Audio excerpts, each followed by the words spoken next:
There's a fascinating conflict here. The female protagonist, Elise, is a werewolf, and she's trapped in a mysterious place with the male protagonist, Luke.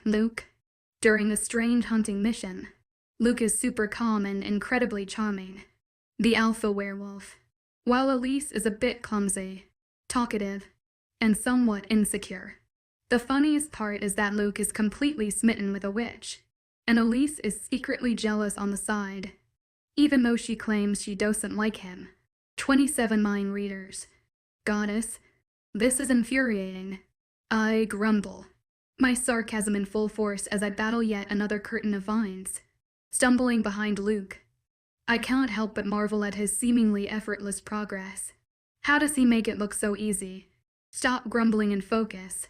Luke calls back, his cautious nature on full display. The roots are protruding out of the ground.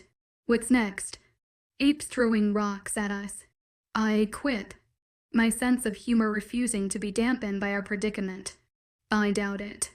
The forest was cleared of most for the hunt, Luke replies, ever the voice of reason. I roll my eyes but hold my tongue. As I do, a flash of vibrant red catches my easily distracted gaze, a feathery ball perched on a low, hanging branch. A WWW. My chronic clumsiness strikes again as my foot snags on something, sending me lurching towards the forest floor. I brace for impact, eyes clenched shut, but instead feel a strong grip pulling me upright.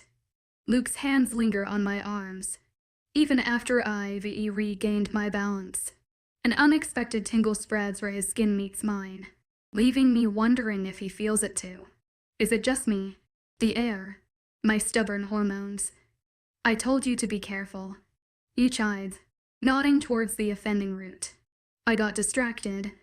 I mutter, pulling away from him, unable to bear the tingling sensation any longer. As I step back, a sharp pain shoots up my ankle, eliciting a hiss. Glancing down, am greeted by the unwelcome sight of a bruise already forming. Luke steadies me once more, his protective instinct kicking in as he examines my swelling ankle. Do you think you can walk? I fix him with a look that speaks volumes. I'm going to pretend you didn't say that. But we can't stop here, he says, surveying our surroundings with growing concern. Oh yes, I can definitely float in the air, I retort, my sarcasm reaching new heights. Hazel, let me think. No, really. Just watch. I close my eyes and strike an exaggerated yoga pose, connecting my thumbs and forefingers. Work damn thing, With a sigh, Luke lets go of me. I wobble and lean against a tree. He simply turns his back at me before crouching down. Are you? I stare at his back in disbelief. Are you going to give me a back ride? If you're unprocessing that. Hurry up, he says, his voice irked. I bite my bottom lip not to grin like an idiot. Who knew it'd see the day Alpha Luke Winters gives me a back ride? But like the decent little girl I am, I simply climb on and don't tease him. Luke stands up. With a slight squeal of surprise, I put my arms around his neck, my legs already wrapped around his waist. Goddess, are you trying to choke me? Luke says, and what do you eat? For a moment I think of tightening my arms around his neck. I don't wait that much. What would he do if he had a male companion? I eat whatever the hell you eat. I huff, and it's not much. Thankfully. I really should strangle him. Luke starts walking, all for bags held in his hands. The man is made of steel. I'm telling you. Or cursed. I shake those thoughts out of my head and focus on the scenery. With a jolt, I realize how high I am. Everything looks so different from up here. Like the sunlight is a littler closer. The lower boughs of trees within reach. The uneven earth far below. Thankfully, we reach a clearer area so the tree vines aren't slapping our faces anymore. This is so much better than walking. Luke might complain, but he doesn't seem tired. A mischievous giggle escapes my mouth. What are you up to? Luke asks suspiciously. Luke, if I sprain my ankle every day, will you carry me all the time? I ask cheekily. It'd make you crawl. Better savor this then. Mindlessly I lower my chin. My skin brushes against his hair and my eyes widen. Oh my moon. I straighten instantly. How the hell is your hair so soft? Better jeans. I ignore his remark. It's probably softer than mine. I unwrap one arm from around his neck and brush my fingers through his hair. Oh moon. I need to know what conditioner this man uses. What are you doing? Luke snaps. His shoulders stiffen and he comes to halt. What? I ask in confusion. Stop being distracting. Hazel. I'm afraid I can't do that. Then I'm afraid I can't carry you anymore. I fake gasp. You wouldn't. Luke turns his head just the slightest bit. Barely enough to let me have a glimpse of his dark blue eyes. Is that a challenge? Somehow I know it'll be really bad if I say yes. So I simply gesture to zip my mouth. The barest smirk crosses his face. That's what I thought. I huff silently. Arrogant asshole. Though my back aches. I keep myself straight, avoiding any more physical contact than necessary. Then I feel a little sting on my neck. Ouch. I say under my breath. My hand reaches towards my neck, prepared to ward off a mosquito, but brushes against something else. I pluck it out and stare wide-eyed at the needle that comes in my view, more like the drone of a wild plant. Luke, I say, feeling my head starting to spin. I told you not to disturb me. Hazel. I wave the needle in front of his eyes. He stops. What the Luke takes it from my hand. It struck me. I blink several times. Luke's several heads come in and out of focus. What? Luke unwraps my arms from around his neck and I step down on one leg. I sway on my feet or foot. Holding on to him for support don't feel so good. Hazel, what do you mean it struck you? Luke asks. I open my mouth, but only a big yawn comes out. Before I could speak again, 3 similar needles strike Luke in the neck and arm. Just like that. I mumble and I pass out. Muffled voices reach my ears. Not making sense. My eyes feel like they're weighted down by tons of sand. With Herculean effort, I pry my eyes open. My blurry view clears the outline of the roof above my head and it comes into focus. Wait, roof. Though my limbs feel sluggish, I turn my head to take in my surroundings. A bare room with no window. I try to move my hands but feel them tied at my back. Goddess, not this again. It takes me a moment to realize the worst part of this situation. Where's Luke? Panic settles in my stomach and I force my legs to work and stand up. With a hiss, I realize my ankle is still swollen. It means it hasn't been long. I limp towards the door and press my ear to it. I don't hear anything but muffled voices. Should I call out? Is Luke even here? Who else is? Don't be dumb. Elise, if you make any sound, whoever our captors will know you're up. What are you going to do then? I worry my bottom lip, raking my head for any idea to get the hell out.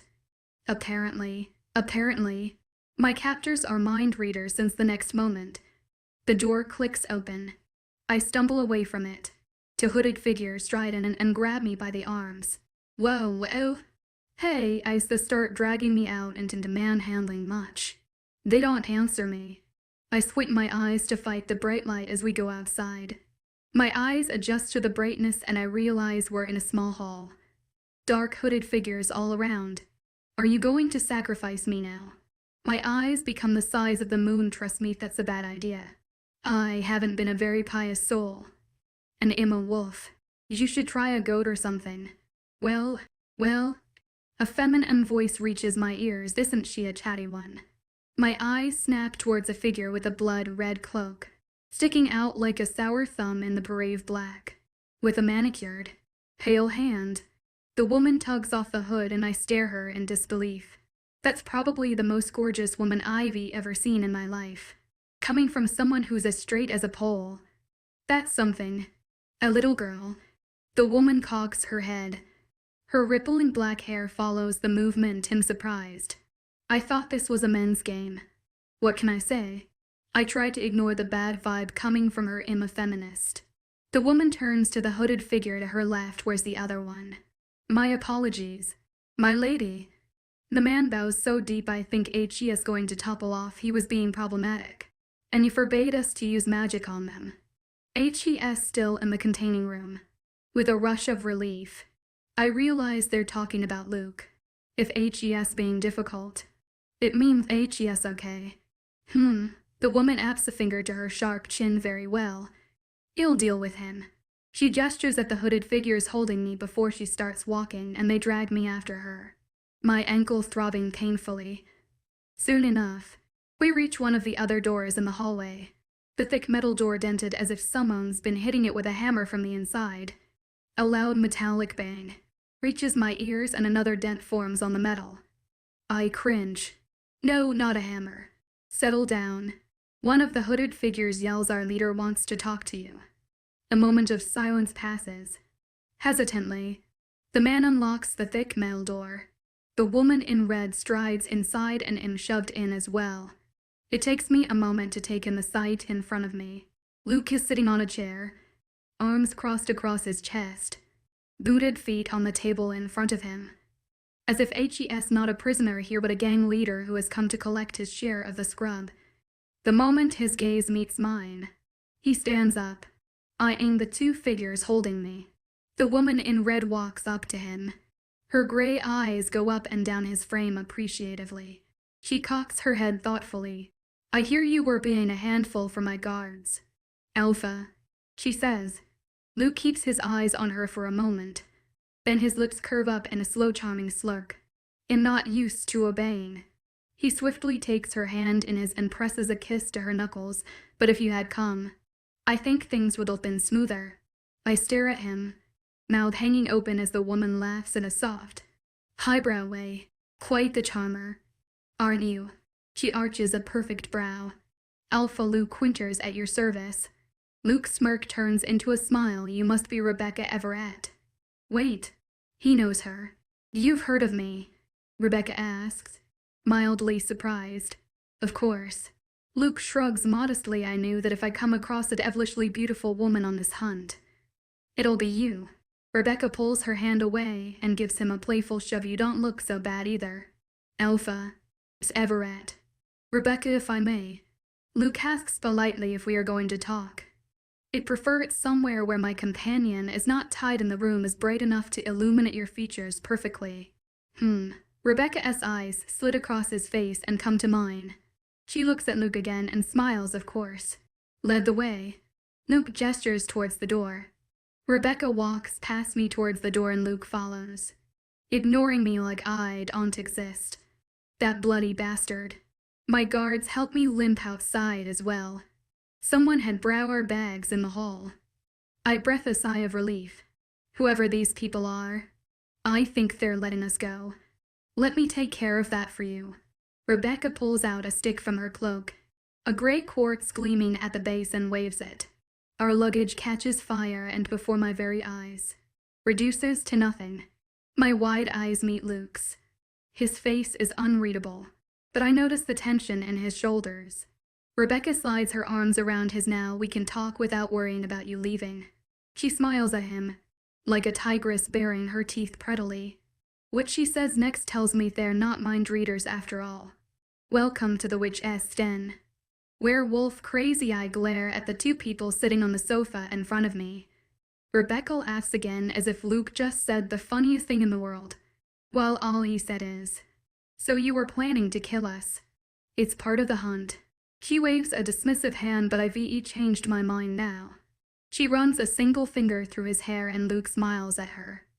The bastard smiled. He was snapping at me all the damn time. I huff and cross my arms. My eyes run over the lounge we're sitting in an attempt to ignore them. AC hail and dire hangs from the high roof. The furniture is a charade of white, gold and red. The cookies that were put on the table in front of us are gone, leaving only the crumbs as a sign that they were ever there. The spectacular work was due to yours truly, since Luke was busy charming Rebecca, and she was busy pretending to not be interested while her hands seemed to think otherwise. "See who the bitch is here. Even Darky was better than you." I mutter to myself, "Come, I'll show you to your room." Rebecca takes Luke's hand and stands up. "You must be exhausted."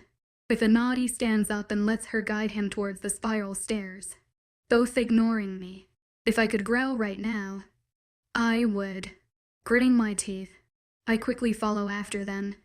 The only thing I appreciate about being here is that they healed my ankle. Apparently, Rebecca is the leader of the witch coven that lives in this part of the forest, and they're paid by the Alpha Supreme to help in making the hunt all the more bloody. Isn't he a kind guy? We reach a brightly lit hallway on the second floor. The witches and warlocks give way as Rebecca passes through. It's the sort of respect lycanthropes give to their alphas. Why the hell are all the leaders so shitty? She stops by a room at the far left. I hope you'll be comfortable. Rebecca bats her dark lashes at Luke. If you want anything, my room is just to the right. You'll be sure to keep that in mind. Luke winks. Luke Winters just winked at her. No, that's just crazy. Impossible. Maybe there was something in his eye. Then why is he bloody smirking? I clear my throat loudly, causing the two lovebirds to finally acknowledge my existence. I cross my arms, shifting my weight on one foot. And where is my room? I raise an eyebrow.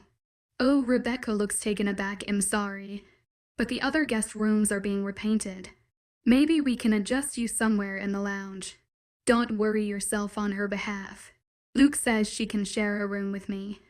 Rebecca suddenly realizes she has made a mistake and quickly tries to make amends. Now that I think of it, she says, as though trying to remember, maybe we do have a room on the 3rd floor. Come on, she trails off and stares at me. I offer her a sarcastic smile. Elise. She nods before she gestures me to follow. My eyes meet Luke's once, waiting for some sort of explanation, but all he says is stay alert. Before he disappears in his room, I stay rooted to my spot as the door closes, feeling a little twist in my heart. That's it. No explanation. No apology.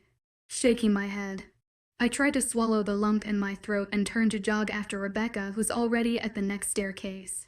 We walk silence, and soon enough we reach the 3rd floor, but Rebecca doesn't stop there and turns to the next staircase, furrowing my brows in confusion. I follow behind. We stop when the stairs end at a door in the roof. Rebecca opens it and climbs inside. When I peek my head up, I realize where we are. The attic. You could adjust here. Rebecca says it'll tell someone to put a mattress here. I stare at her, fighting the urge to bash her head against the wall. Cool little Elise. This woman is in charge here. Just breathe. So I try my best to smile, even though I know it'll probably only be a grimace, as I say thank you. Always welcome to help those less blessed than me. She tosses her mane of black hair over her shoulders. She walks past me and starts climbing down when something hits my head. Wait. She looks over her shoulder. Almost bored. What about the bathroom? The 3rd floor is for the servants. Anyone would be glad to let you borrow. She walks away. Why are you getting so worked up? I mumble to myself, rubbing my temple. You've endured worst. Stop being such a brat. Though my sour mood doesn't subside much, I try to focus on the bright side as I push away all the stuff in the attic towards a corner. The big circular window on the east looks over the whole forest from such height. It looks tiny. My head doesn't bump against the roof despite its slant due to my short frame. I find a broom and quickly dust off the floor when someone knocks on the door on the floor. I open it to come face to face with a boy about my age. His big violet eyes stare at me, curiosity obvious on his features. Yes, I inquire. Are you Elise? He blinks and immediately my lips dug upward. That's Mems.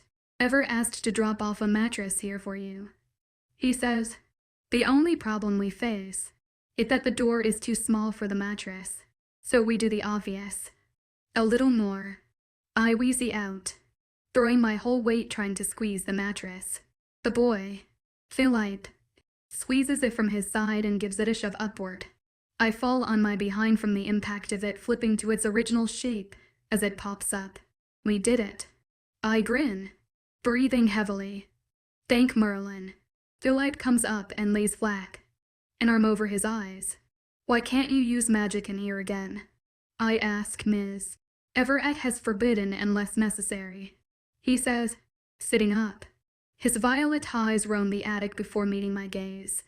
He smiles, a surprisingly charming dimple in his left cheek. "You cleaned up nice," Philip says. "Nothing an Omega Calden pull off." I get up and dust my clothes. I nod towards the mattress help me put it in place. Philip gets up as well, of course. He helps me lay it near the window. I observe the tainted glass, mindlessly brushing my fingers on it when I feel someone's gaze on me. I look back and catch Philip's stare. His cheeks turn pink. I didn't mean to stare. He holds up his hands in universal surrender. It's just, I've never met a werewolf who was, dead or trying to kill us. I shrug with a small smile. That's fine. I've never met a warlock before either. So Philip rocks on the heels of his feet. "You want to look around and maybe answer a few questions I have?" "Why the hell not?" I grin brightly. We spend the next 2 hours going around the Coven mansion and the area around it. First we stay at the mansion as I answer all of Philip's queries wholeheartedly, laughing at how ridiculous most were. "Do you hate vegetarians? Do werewolves shed hair in wolf form? Do you hear a voice in your head? Do mated werewolves make out all the time? Do you die single if you don't find your mate?" After sating his curiosity, we go out of the mansion. There were a few houses here and there, meant to accommodate some of the more powerful witches or warlocks. I observe the place keenly, keeping in mind every detail Philip tells me when I spot a small warehouse-type building beneath hall we were kept in. "What's in there?" I asked. "Mostly random stuff." Philip shrugs. "Some stuff from the other competitors we captured. Others." My throat goes dry. Philip shifts uncomfortable on his feet. "Look, Elise. Nothing personal. It's just how this thing goes." I shake my head. "It's fine. I think your leader won't hurt us." "Tell you what." Philip looks sideways as if making sure no one's near. Then he leans forward to whisper, "Ms. Everett is a little werewolf crazy." "What do you mean?" I furrow my brows. "She adores how loyal and possessive they are towards loved ones." Philip shakes his head like a disappointed doctor. "Then why didn't she keep alive the werewolf she caught before us?" I ask. "They weren't good looking," Philip says beside. "Your partner is quite the charmer." I actually want to snort. "Charming. Please." When we go back inside, I see the charming Luke still charming Rebecca. I narrow my eyes at them, laughing and smiling in the lounge like they have nothing better to do. I turn my face away and make my way toward the kitchens. "Goddess, I'm famished." In the kitchen I see a woman humming to herself, waving a wad with a bright ruby at the base. Things float in the air. I stare open-mouthed as a whisk mixes something in a bowl. A frying pan sizzles something that smells mouth-watering. The dishes arrange on a trolley, as if sensing my presence.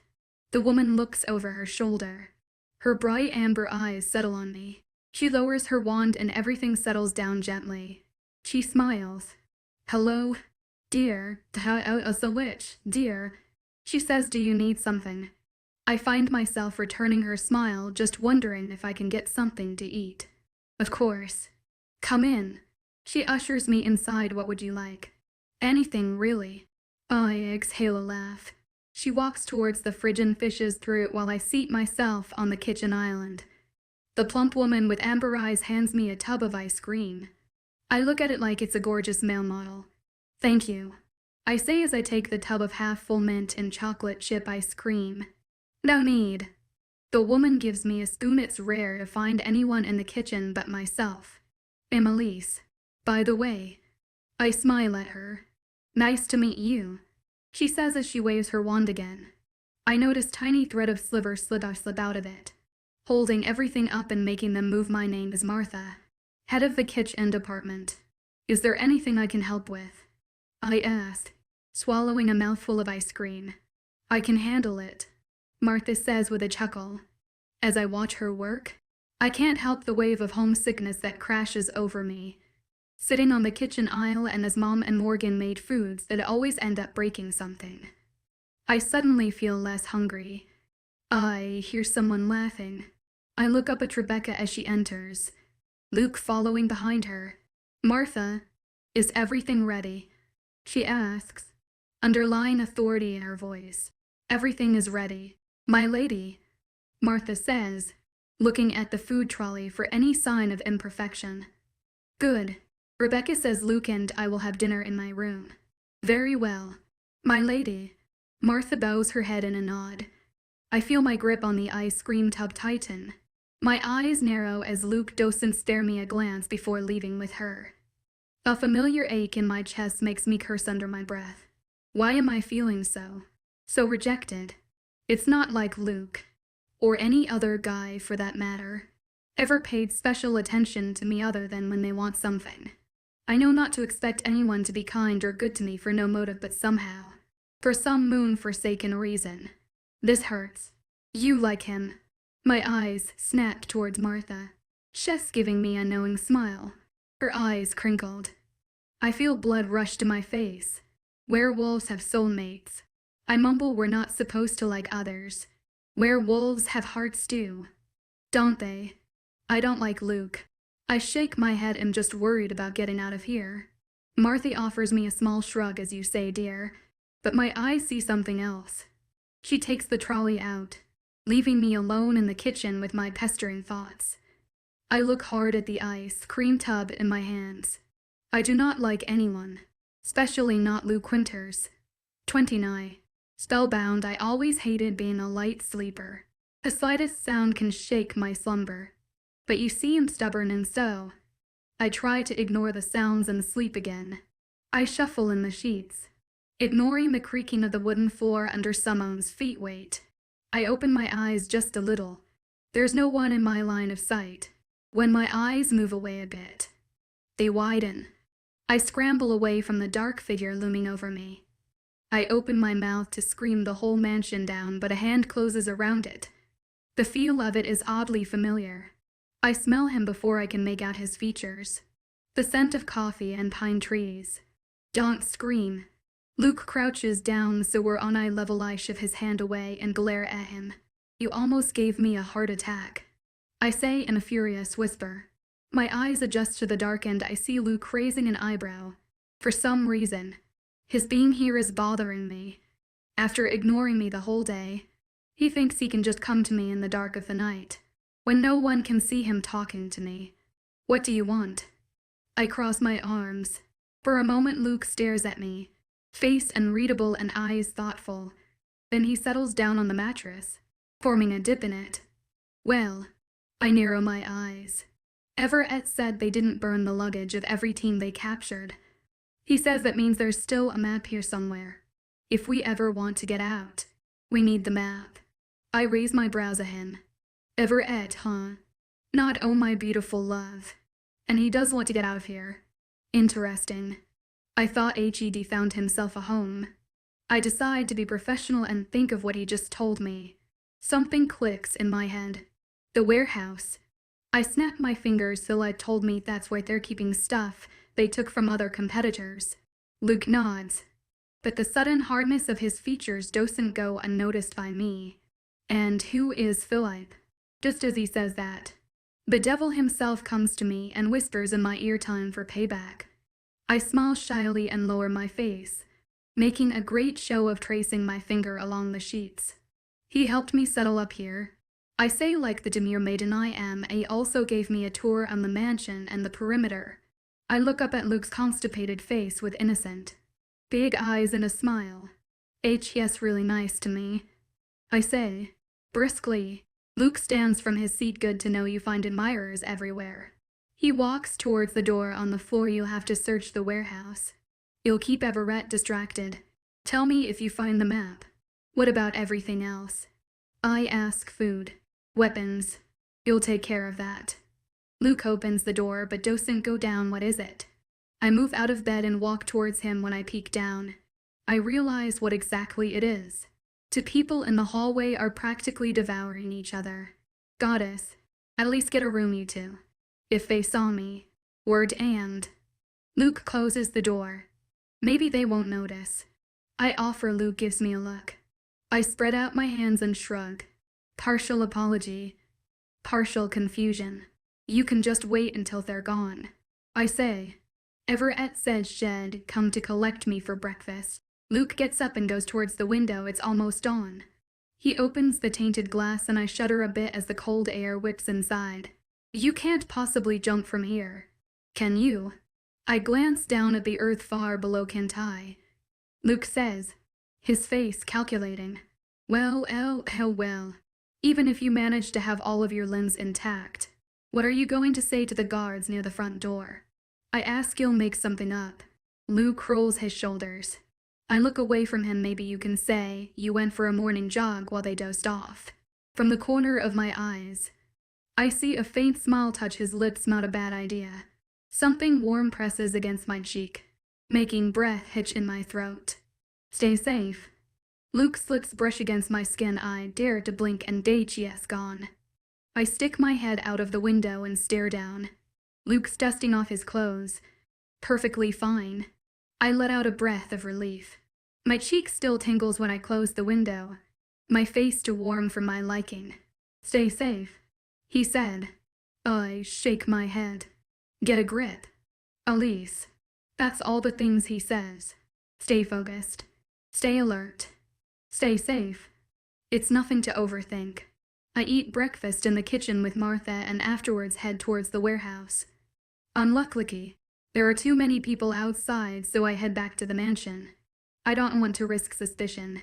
The day passes as blur of talking to Philip, trying to ignore just how much Luke and Rebecca flirt and helping Martha in the kitchen. Thank Moon am not going to be near when Luke finds his mate. I can't people flirting so openly. People, or just I cut off my train of thoughts. Nope, not going to think stupid stuff. Nearly at sunset, I head outside again, telling the guards I only want to take a walk around. I casually walk towards the warehouse and take a moment to make sure no one is near. I push the big wooden door, thanking the moon it's open. I close it behind me as I enter. The warehouse resembles an old barn. Broken furniture, dry grass and dust covering everything, and barrels of something I suspect to be grain. I look through the objects, narrowing my eyes to see better in the dim light. I spot something in the farthest corner, behind an old settee with protruding springs. A few bags. I hurriedly make my way towards them and start shuffling through. Men's clothes, food that hath gone bad, and sleeping bags. No weapons. No map. Damn it. I shove back the shirt I had lifted. Something brushes against my hand as I do that. Something with a sly edge. I pick it up again and fumble with the pocket. A tightly folded piece of paper comes in my hand. I quickly unfold it and a wave of relief crashes over me. A map. I fold it again and shove it in the pocket of my shorts. When I stand up, ready to leave, the door opens, biting my tongue not to curse. I crouch behind the settee again. Are you sure, my lady? A male voice reaches me. Keeping the lichens here can cause us trouble with the Alpha Supreme. He won't mind. A very familiar feminine voice says he just needs them not to win. HES getting that. You know best, my lady, but there's a moment of hesitation. Why keep them here anyways? A moment of fixed silence passes before a deadly low, poisonously soft voice says, Hector, are you here to question me? And no, my lady. Luke is my guest. Is my guest. Rebecca says, and after tonight, HED be spellbound to be my guest forever. What about the girl? Once Luke is wrapped around my finger, we can get rid of her. I swallow hard. Spellbound. Is she planning on bewitching him? But magic doesn't work on Luke. Will her spell work? Burn whatever wed picked from the others. Rebecca's voice snaps me out of my thought side on any slip-ups. Yes, my lady. The sound of heels thumping on the earth progressively becomes quieter before it vanishes completely. A sigh reaches my ears. Merlin. Give them women some brains. I totally feel you. Hector. Footsteps reach me again and I realize HES coming here. To get rid of this stuff. I swallow thickly. And maybe me too. I look around, finding no way of escape in the tightly packed corner. The footsteps become louder. Okay, Elise. It's now or never. Instead of waiting for him to find me, I shoot to my feet and jump over the settee, coming face to face with a middle-aged man with bright red hair and equally red eyes. Hi, I smile at his shocked face and I punch him square in the jaw. Hector stumbles back, his wand flying out of his hand. What the hell are you? What he was about to say. He'll never know because the next moment I pick up the broken leg of a chair and bring it down on his head.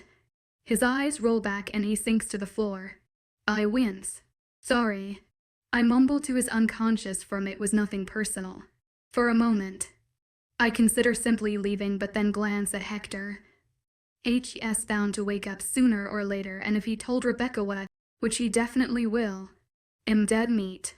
I take out the clothes from the bags I was going through a few minutes ago and shred them to bind and gag him. Goddess, forgive me. This hunt is really making me do stuff I don't want to. Sorry again. I whisper as I turn around and go out the door, closing it behind. I quickly make my way towards the mansion, and just as I enter the lounge, I see Rebecca basically lying atop Luke on the couch. His eyes meet mine, and I give a minute nod before heading for the kitchen, ignoring the sour taste in my mouth. A few moments later, Luke comes in the empty kitchen. Did you find it? He asks in a hushed voice. Yes, I nod, watching his eyes in a sparkle, but a man saw me. He's temporarily occupied. But we need to hurry. Luke nods. Your Erun. Tonight. Luke. I think Rebecca. Speak of the devil. She waltzes inside just then. Her eyes flicker from me to Luke. Dinner's in our room, she says, sliding her hand in his our room. Our room. Luke gives her a charming smile before he nods and they both walk out. But before she leaves, Rebecca turns around and smirks at me. It makes a cold feeling settle in my stomach. After tonight, he'd be spellbound to be my guest forever. 30. Better a bitch than a whore. Luke. Everett leads me to her room, and after dinner, she excuses herself to go and change. I sit on the bed, calculating if everything's ready.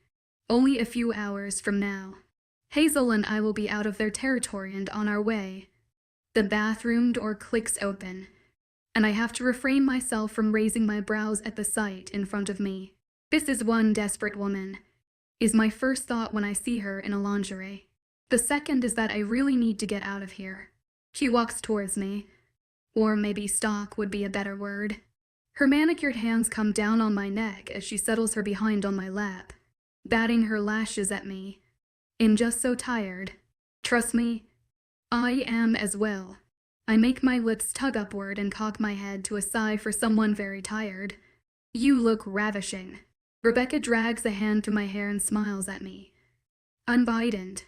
The memory of someone else's hand in my hair forces its way into my mind. Hazel's hand had been smaller, gentler, but it made me feel as if someone had set up a small shock machine on my head. I had dismissed it, thinking it's because I haven't let any woman touch me like that. But this doesn't make me feel anything. Simply 5 fingers moving through my hair. I want an escape. She leans forward, lips hovering over mine. I'm sure anyone with eyes will do anything for you. I say. The corner of her mouth lifts. You know any. I've heard many men from your coven would die to have a moment with you. I say smoothly. My hands slide up her back towards her shoulder blades, searching for the pressure points to numb her arms. If she can't use her wand, we can slip away easily. Like this Philip Ivy heard of. I say, leaning in just a little. She laughs at that. I know a lot of them have a soft spot for me, but Philip isn't one of them. He doesn't swing that way. Good. Don't talk about others.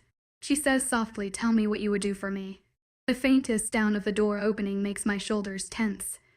A familiar scent hovers towards me. I have to force myself not to break eyes contact with Rebecca. From my peripheral, I see someone take silent, determined steps forward, and a loud metallic bang rings in the air as a frying pan slams on Rebecca's head. Rebecca falls off my lap with a yelp of pain. Her gray eyes narrow at the short female holding a frying pan like a lethal weapon. You bitch. Rebecca shoots to her feet. Better a bitch than a whore.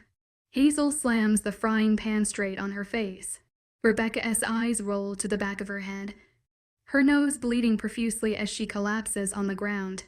I watch wide-eyed with my mouth hanging open, mind blank with shock. Oh my moon. Hazel turns to me, brows furrowed in concern. Luke, can you hear me? Are you all right? She touches my cheek and I feel a jolt in my spine. My mind snaps back to reality. What have you done? I stand up, gesturing at the unconscious switch on the floor. Everyone must have heard that sound. Hazel blinks at me. Her golden eyes confused. You're not under a spell. What? I raise an eyebrow. When I was in the warehouse, she was saying to someone that you're going to be spellbound by her. She trails off. Her eyes fall on Rebecca at Esatiro. I don't know if I should laugh at her innocence or slam my head against the wall. Yes, dimwit. I narrow my eyes. You just announced to the whole house that something's going on. Wait. Hazel narrows her own eyes at me. So you were under a spell and still you? That is so gross. My back straightens. A note of accusation in her voice. Doesn't go unnoticed if you've forgotten. I'm a gentleman. She scoffs, waving the frying pan in the witch's direction. Doesn't look like it. I was going to disable her. We would have left after that. She glances at the unconscious switch. Then her eyes flicker to me, suspicion evident in them. Really, of a witch, really? Luke, she makes a face. I feel a muscle in my jaw. Get your mind of the gutter. Will you? I didn't say anything. I open my mouth to give her a piece of mind when the door knocks. Oh fuck. Hazel glances at the door and then at me. I pull my shirt over my hand and ruffle my hair. I hold out the shirt towards Hazel, who mindlessly takes it, red tainting her face. If the situation was different, I would have smirked. I open the door just slightly. The girl outside quickly averts her eyes. Sorry to disturb you, sir, but we heard a sound. She says awkwardly. Try to ignore the sounds. Will ya? I say in a raspy voice. Of course, sir. She quickly turns around and walks away, with a silent breath of relief. I close the door and turn around only to have my shirt thrown straight into my face. Try to ignore the sounds. Will ya? Hazel mocks me. Shut up. I give her a look. Go to my room. You'll find a duffel bag there. Throw it down the window, giving me one final glare. She walks past me and out of the room. I let out a breath I didn't even know I was holding, looking down at the shirt in my hands. I can't help the upward tug of my lips. Now do you know what it was like for me at the lodge? Quickly pulling the shirt back on, I open the window and Everett's room and neatly jump down. Soon enough, a bag hits my head. Still haven't taken out your anger. Hazel. I put the bag on the ground and direct my eyes towards my room's window.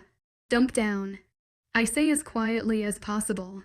Even from here, I can see the hesitation on her face. Can't we go through the door? The guards? Remember. Hazel bits her bottom lips hard. Goddess, I need her to stop doing that before she tears off the skin. What are you waiting for? I say. I can't jump from here. Hazel says. I can guess what it must be costing her to admit there's something she can't do. Hazel, I will catch you. I open my arms and take a few steps forward. Just trust me. She looks back at the room she's in, then at me, a hint of fear on her features. For the love of Moon. Hazel. I roll my eyes. Just jump. Something lands in my arms. Instinctively, I hold on to it as two arms wrap around my neck. Wide golden eyes stare back at me. I can hear Hazel's fast heartbeat. Feel her short breaths on my face. Luke, don't say my name like that. Despite myself, I lean forward. Yes. In 3 little words. She snaps my mind back in place. Put me down. Briskly, I put her to her feet and grab the bag. The map. I ask her. Silently she reaches into her pocket and hands me a thickly folded paper. The spotless paper that comes in front of my eyes is almost an insult to this hunt. Regardless, it's a map. We'll have to get out of their territory before they have a chance to find us. I tell her once we're out. They can't follow. Hazel nods, focusing on her steps for once, rather than talking. I don't know if it's because she doesn't want to sprain her ankle again or if she just doesn't want to talk to me. What is wrong with you? Winters, stop acting like a teenager. We keep walking and moving until finally, Hazel breaks her vow of silence and I hear the two familiar words. When will we stop? Why do I have this ridiculous urge to smile? I look at my watch. It's about 2 hours in morning. 1 more mile to go before we're out of their territory. I turn my eyes to Hazel, at her tired features. As if on cue, her mouth opens in a perfect toe to yawn. Whenever Ed wakes up, if she hasn't already, she wouldn't let this insult go easily. We have 1 more mile to go. Then we can stop. I say, oh come on. Hazel puffs up her cheeks. What difference would 1 little mile make? It's going to ensure our survival. And your safety. I take her hand in mine, ignoring the tingles that erupt across my skin and start walking, almost dragging her along. If I have to choose between comfort and safety, the choice would be pretty obvious. Comfort won't matter to you if you're dead.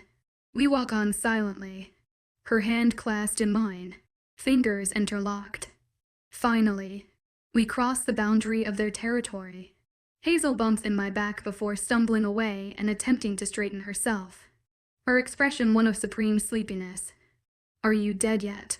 She yawns again because I feel dead. Yes, it's time to lay in the grave. By all means. Let's not waste any more time.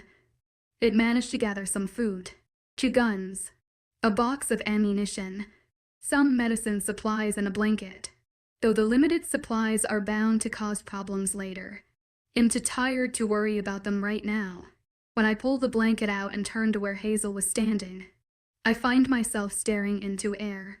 My eyes dart around and a moment later, I spot her curled up against a tree. Goddess, this girl wouldn't wait for anything when it comes to sleep. Hazel. I crouch down and shake her shoulder. FOFWY. She mumbles her version of what I suppose was meant to be go away. You're going to catch cold. I say, shaking her again or get sucked dry by mosquitoes. Grumbling. She opens her eyes and pushes herself just enough to let me drape the blanket around her. And you. She raises a sleepy brow. I'm going to keep watch. I stand up again. I turn around, but before I could take a step forward, something closes around my hand. Electricity cackles through me. I whip my head back. Hooded golden eyes stare back at me. Stay. My heart should not be beating so hard. Let go of her hand. A part of my mind yells at me. Hold it tighter. Some forbidden part of me argues. Who's going to keep guard? I ask. We've just crossed their territory. She tugs at my hand. There won't be any traps in such a condensed space. She has a point. I look around, focusing if I can hear anything. The perimeter should be safe for another few kilometers. Another tug on my hand, without giving it a second thought. I settle down bedside her. Hazel flops a part of the blanket towards me. Before I could tell her it's not necessary, she slides closer and leans her head against my shoulder. Words evaporate on my tongue. Everything in my mind goes haywire. Just relax. A soft voice whispers to me I didn't know a proud alpha can't handle sharing a blanket.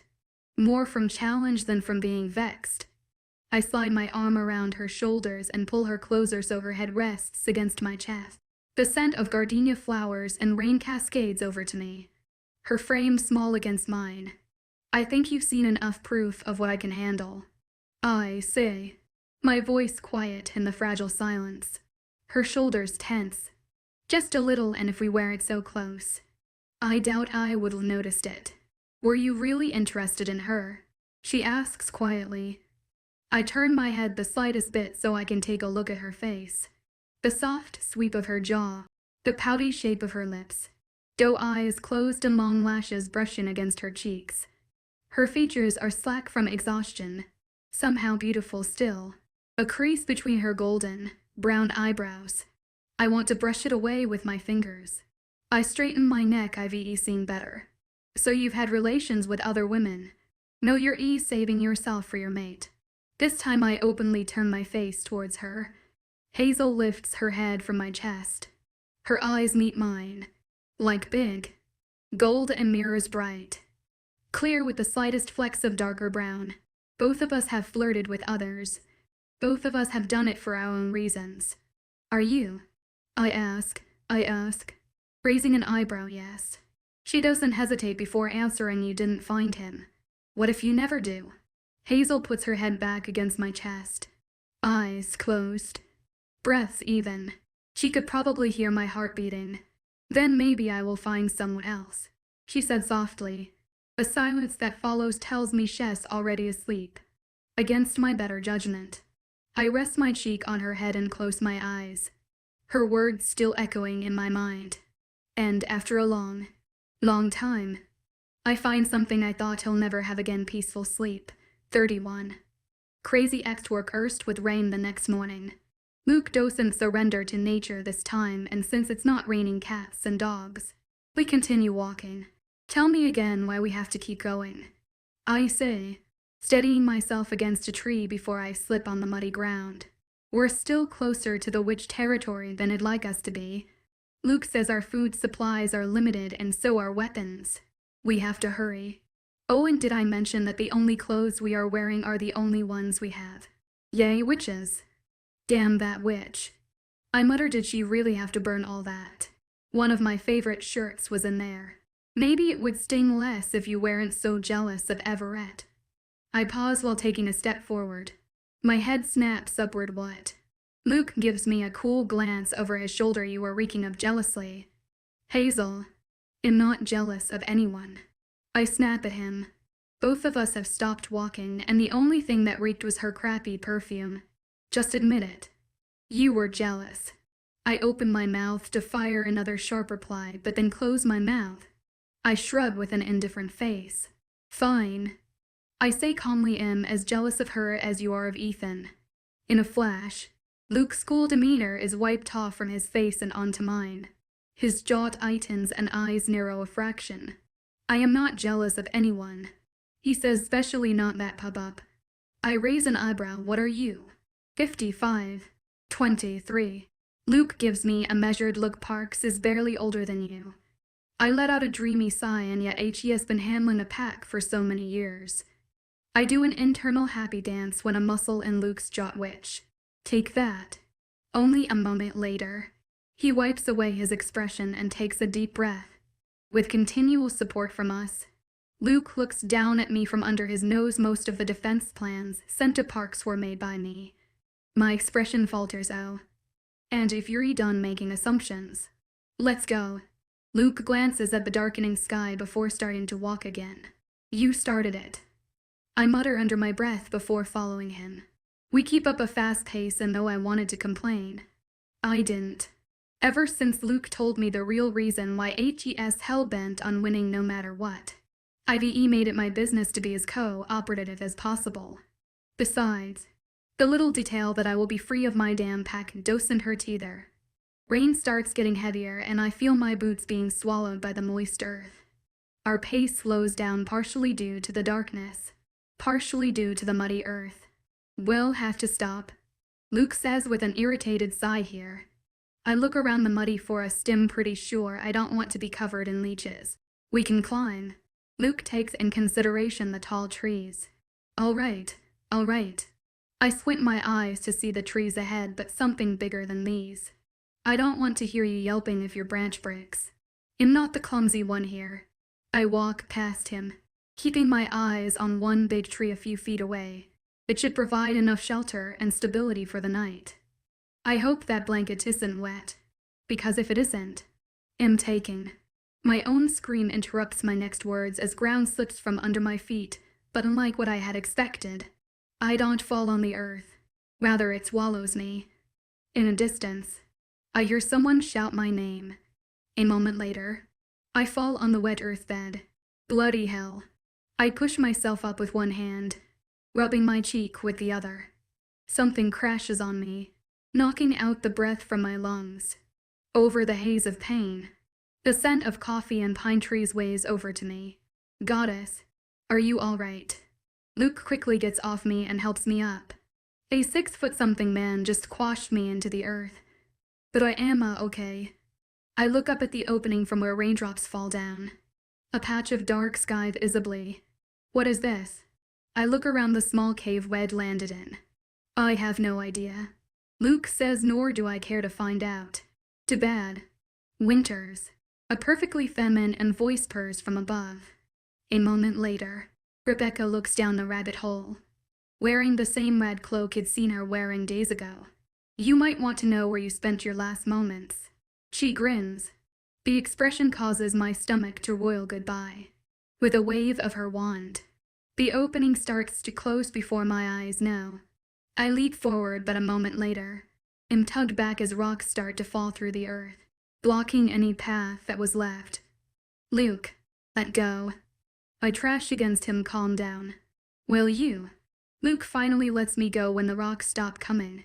He walks over to where the entrance was, his face calculating. Let's see. Luke rolls his shoulders. I see his fingers turn to claws. Calm down. Elise. I will my heart to stop beating so fast. The walls are not closing in on you. Got it. Everything is going to be okay. You're not alone here. Luke is with you. You two can figure this out. Luke pushes aside boulder after boulder. I stay quiet, air harsh against my dry throat. Finally, I see the path clear a bit. A silver of hope enters my heart, only to come crashing down with another wave of boulders. I hadn't even screamed when Luke already moved out of the way. Panting, he staggers back, so we're standing side by side. The silence in the cave thickens and stretches. Finally, Luke's gaze meets mine, and for the first time, I see something in them that scares me. Uncertainty. I swallow. Maybe she's still out there, keeping up the spell. After a moment, Luke nods. The spell will wear out eventually. We'll just have to wait a while. A while later, he tries again, and again, and again. For hours, Luke and me as well try to pry the boulders away from the entrance.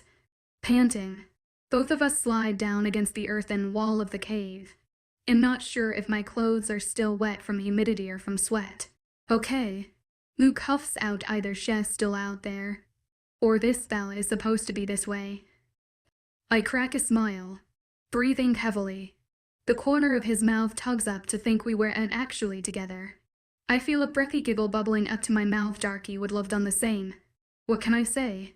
This time Luke smiles openly. I have a way of making women go mad, ignoring the aching muscles, parched throats, and the looming certainty of death. We both laugh.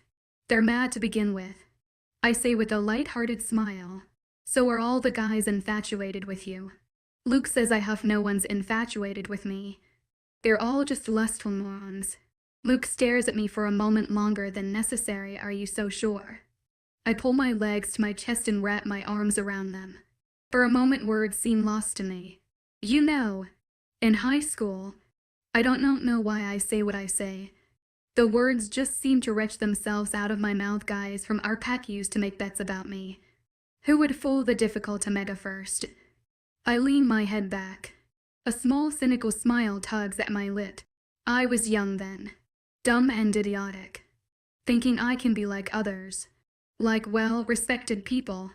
Important, I say, reminiscence clouding my head. Carlos told me about the bets before my first date. I shake me head at my own past stupidity. Mavity, I cried my eyes out. But I didn't go. Maybe that's when we became best friends. I turn my face to Luke again and shrug slowly. Surely, I'd tested every guy who's been nice to me, and no one was ever truly interested. Luke watched me with his stormy blue gaze, as if seeing me for the first time, but he doesn't say anything. A part of me was disappointed, but every other part of me was glad he didn't try to offer sympathy. I'm glad, though. I say genuinely. It would have been fruitless when our mates would get involved. You always talk about your mate, a man you have no idea about. Luke says, what if he isn't the way you want him to? What if he has had relations with a lot of others?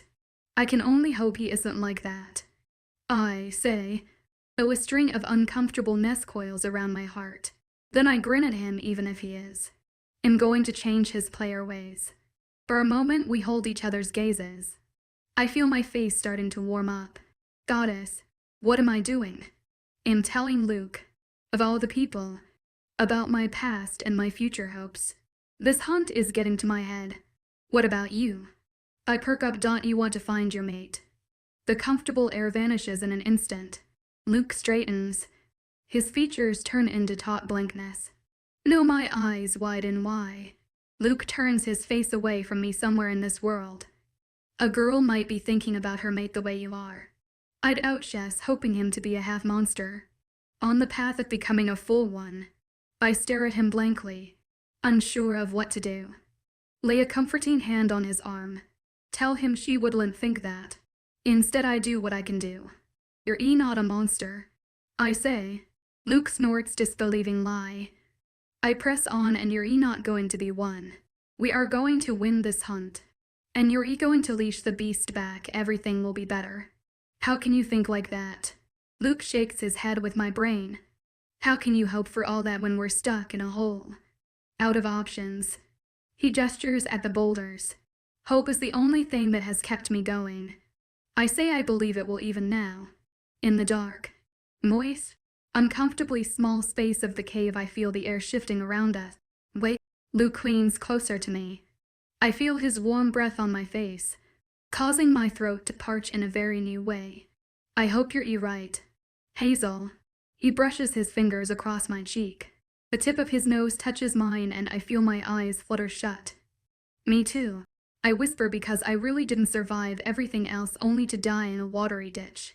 Suddenly, the warm hand against my cheek and the breath on my face is gone. I open my eyes and blink. Luke has pulled away from me, staring wide-eyed at somewhere in oblivion. Watery ditch. He murmurs, Luke. I ask hesitantly, are you okay? Of course. He snatches up our bag and starts rummaging through it. Why didn't I think of it before? He pulls out our slightly drenched map and lays it on the earth. I squint my eyes to see properly. We were here. Luke points out our location at the map, and only a few feet away. There's supposed to be a lake. My eyes widen. Realization hits me hard. We must be close to it. And if we dig in that direction, we can get out. Luke says, a dazzling grin on his face. You're a genius, Hazel. A bloody genius. This genius wants to get the hell out. I quickly get to my feet. Luke walks towards the other side of that one-room large cave and puts his ear to the wall, probably trying to hear the water. Soon, he stops at one place and points directly above it. We need to dig there, he says. I'm guessing we're almost under the edge. But you can't reach it. Neither can I say. My brows furrowed. I might have an idea. Hold still. I balance my feet on Luke's shoulders, my palms flat against the cool earth above me. I am holding still. Luke snaps, hurry up. Right. I hold the gun with the muzzle in my hand and slam its butt to earth. The moist earth offers little resistance, but even though I've already dug a hole, I can't be sure if we're close. Soon enough, I've dug a hole so high I can barely reach it anymore. Are you sure? I ask Luke yet again. Yes. He says, keep digging. I can't reach it. I huff out, it's too high. Try, Hazel. Luke says. A hint of urgency leaks in his voice. You can do it. Or rather, you have no other choice. I try to reach it, but curse my short height. I can't. I suppress the scream of frustration that builds in my throat.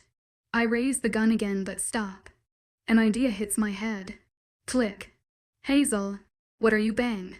Bang. A heavy spray of water makes me fall off from Luke's shoulders and land roughly on my back. But when I sit back up, I don't care about the pain. A wide grin comes on my face as the water streams down the hole, already pooling at our feet. We did it. I squeal as Luke pulls me upright. Almost. Luke slings the bag across his neck and shoulder. Hold on. The water carries us up and up. Luke meets my gaze and I nod, already moving towards the water gushing out of the drain I made. I plunge upwards, fighting the heavy current. My eyes clench themselves shut, and though the hole isn't too big, I manage to shove myself up, breath already limited in my lungs. I open my eyes a little, searching the dark waters for Luke, but then the dreadful realization hits me. The hole is too small for him. Reaching toward the back of me, my arms look around blindly, and then I feel it. The warm, tingly feeling I get whenever our skins contact. I pull him up, probably detaching his arm, and pull again. Water tries to rush into my mouth. My lungs beg for anything to put inside. Then the thing I was pulling is suddenly pulling me upward. When we break through the surface, an uproar of sounds reach me. My hungry lungs steal all the air they can. Luke and I swim to the bank and flop on our backs, breathing heavily. The clouds have disappeared, leaving a chunk of moon in the clear sky. Finally, our breaths even out. I turn my face toward Luke at the same time as he does toward me. We're alive. I say we're bloody alive. Come on. Luke pushes himself up. I don't want to be anywhere near water. I take his offered hand and get up. Let's get the hell away from here.